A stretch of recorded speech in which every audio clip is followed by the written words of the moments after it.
जय हिंद। हम लोग पढ़ रहे थे प्राचीन भारत का इतिहास। अच्छा, प्राचीन भारत का इतिहास में प्रागैतिहासिक काल को पढ़ लिए थे, अधैतिहासिक काल चल रहा था। अधैतिहासिक काल में सिंधु घाटी सभ्यता हम लोग पढ़ रहे थे। अच्छा, सिंधु घाटी सभ्यता कुछ कुछ भाग हम लोग पढ़ चुके हैं। आज सिंधु घाटी सभ्यता का लास्ट है, उनकी थ्योरी वाला क्लास लास्ट हो जाएगा। उसके बाद कुछ कुछ ऑब्जेक्टिव को हम लोग क्या करेंगे, लेकर आएंगे। चलिए हम लोग देखते हैं। सिंधु घाटी सभ्यता में हम लोग पढ़ रहे थे धार्मिक जीवन।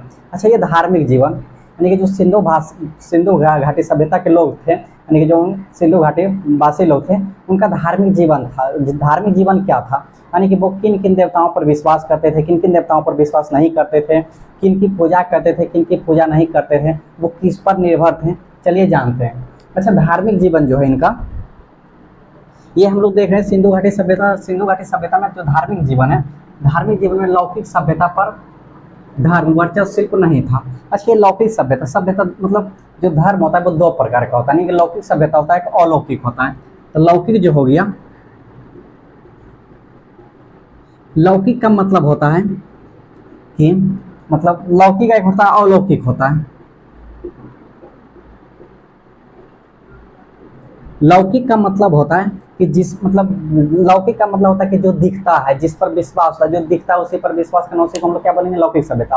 और अलौकिक सभ्यता का मतलब होता है कि जो दिखता भी नहीं है उस पर हम लोग विश्वास कर लेते, तो उसको बोलते हैं अलौकिक बोलते हैं। तो लौकिक अभी जो वर्तमान में चल रहा है, वर्तमान में बहुत धर्म बहुत काफ़ी रूप से आगे बढ़ रहा है। तो अभी जो वर्तमान में वो लौकिक है, अलौकिक है। जो नहीं दिख भी रहा है उस पर भी क्या कर रहे हैं, लोग विश्वास कर रहे हैं, आस्था को रख रहे हैं।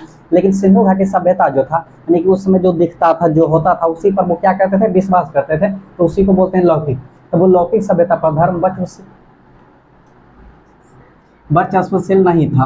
इसका कहने का मतलब है कि एक मतलब ऐसा होता है धर्म, यानी कि धर्म पूर्ण रूप में धर्म पर वो लोग हावी नहीं था, यानी कि कुछ इंपॉर्टेंट जितना मतलब जो दिखता था उसी पर विश्वास करते थे। एक होता है कि पूर्ण रूप में मतलब धर्म को आगे बढ़ाना, ऐसे करना, उस समय उतना कुछ नहीं था। उसके बाद मंदिर का प्रमाण नहीं था। एक्चुअली में धर्म उतना कुछ ज़्यादा विकसित नहीं था, तो इसलिए मंदिर का भी निर्माण नहीं हुआ था।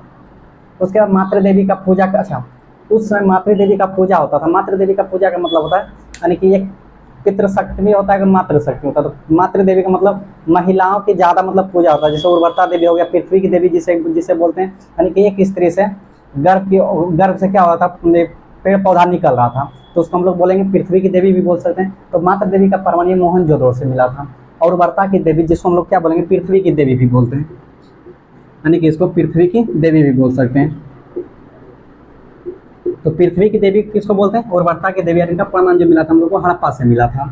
अच्छा, एक मोहर से प्रमुख देवता पशुपतिनाथ का जो है वो प्रमाण कहाँ से मिला था, तो हड़प्पा से मिला था।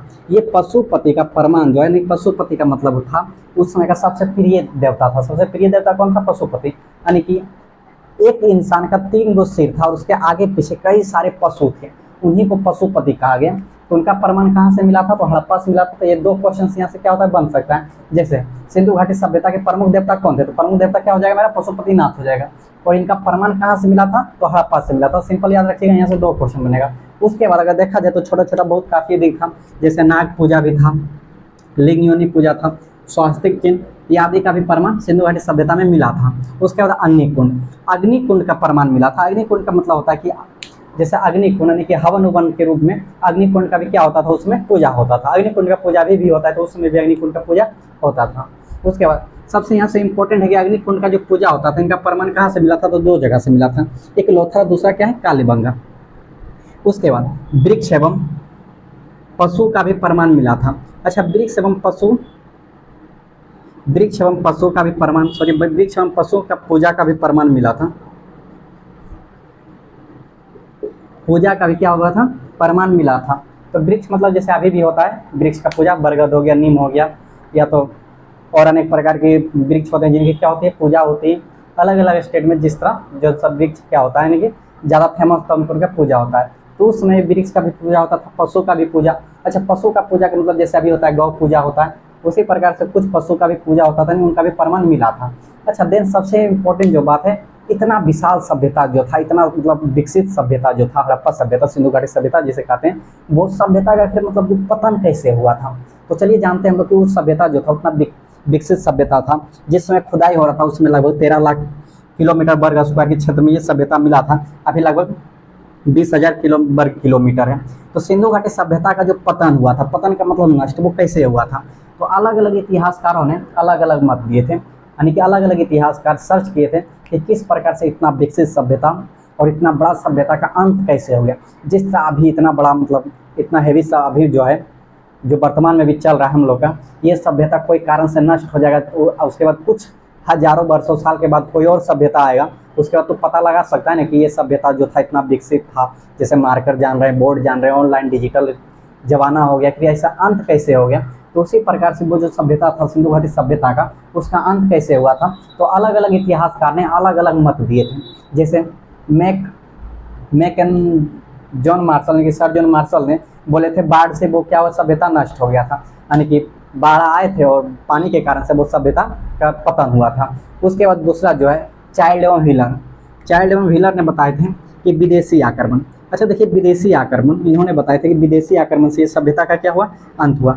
विदेशी आक्रमण का मतलब होता है कि जैसे मोहनजोदड़ो से जो भी हम लोग को लाश मिला था, लेकिन मोहनजोदड़ो से जो भी हम लोग को लाश मिला था, वो लाश क्या था, यानी कि युद्ध वाला लाश था। जैसे किसी का पैर नहीं था, किसी का हाथ नहीं था, किसी का मतलब पैर उड़ नहीं था, किसी का माथा नहीं था, तो इससे यही अंदाजा लगाया गया कि यहाँ पर युद्ध वगैरह हुआ होगा।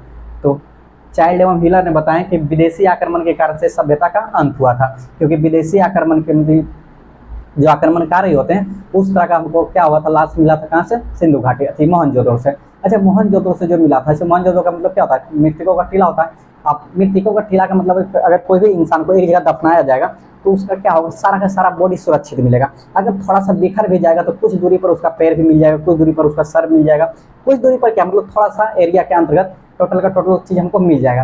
लेकिन सिंधु घाटी सभ्यता में जो लाशें मिले थे उनसे यही अंदाजा लगाया गया कि हो सकता है यहाँ पे युद्ध हुआ होगा, क्योंकि किसी का पैर ही नहीं था, किसी का सर फूटा हुआ था, किसी का मतलब आँख फूटा हुआ था, किसी का नाक कटा हुआ था, तो उस तरह का तो लाश नहीं मिल सकता है। इससे ही अंदाजा लगाया जा सकता था कि वहाँ पे क्या हुआ, कुछ मतलब युद्ध हुआ होगा।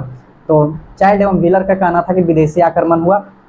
उसके बाद फेयर सर्विस इन्होंने बोले कि परिस्थितिकी असंतुलन के कारण से ये सभ्यता का अंत हुआ होगा।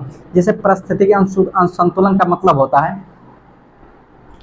जो वातावरण है, वातावरण में अचानक बदलाव आ जाना, क्या हो जाना, अचानक बदलाव आ जाना, जिसके कारण से वायुमंडलीय क्या होगा, परिवर्तन होगा, वो उसी के कारण से ये नष्ट हो गया। जैसे ओजोन परत पर क्या हो जाना, अभी ओजोन परत मानते ओजोन परत में अगर छेद हो जाए तो पराबैंगनी किरण क्या होगा, अंदर आ जाएगा, जिससे हर जो भी जीव जंतु रह रहे हैं सबको क्या हो जाएगा, पराबैंगनी किरण से कैंसर होता है, इसके कारण से मृत्यु हो सकता है। या असंतुलन के मतलब भूकंप का भी प्रमाण मिला था, तो भूकंप आने के कारण यानी कि प्राकृतिक के घटनाओं के कारण से जो भी प्राकृतिक के घटनाओं से जो भी क्षति पहुंचेगा उसी को परिस्थितिकी असंतुलन बोलते हैं। तो इनके कारण से ये तो क्या सिंधु घाटी सभ्यता का पतन हुआ होगा।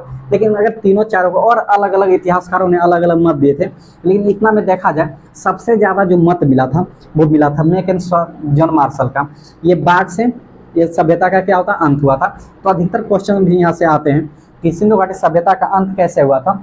तो अगर ऑप्शन में बाढ़ रहेगा तो बाढ़ को मारिएगा, क्योंकि इनका मत सबसे ज़्यादा हुआ और एग्जाम में भी पूछता है कि सिंधु घाटी सभ्यता का अंत किससे हुआ, बाढ़ से हुआ था। चलिए, आज सिंधु घाटी सभ्यता क्या हो गया, खत्म हो गया। अच्छा, सिंधु घाटी सभ्यता का जो थ्योरी वाला क्लास था वो पूरा खत्म हो गया। अब जो मुख्य इंपॉर्टेंट ऑब्जेक्टिव बचता है, जैसे बीपीएससी या Bihar SSC all state wise exam में जो पूछते हैं, टोटल ऑब्जेक्टिव को हम क्या करेंगे। और नेक्स्ट जो थ्योरी वाला क्लास होगा वो वैदिक सभ्यता होगा, और वैदिक सभ्यता का पार्ट 1 पार्ट 2 जितना भी चलेगा, ज़्यादा नहीं चलेगा, जो भी इंपॉर्टेंट क्वेश्चन होगा उसको हम लोग क्या करेंगे, मतलब आसानी से कराएंगे। चलिए, थैंक यू।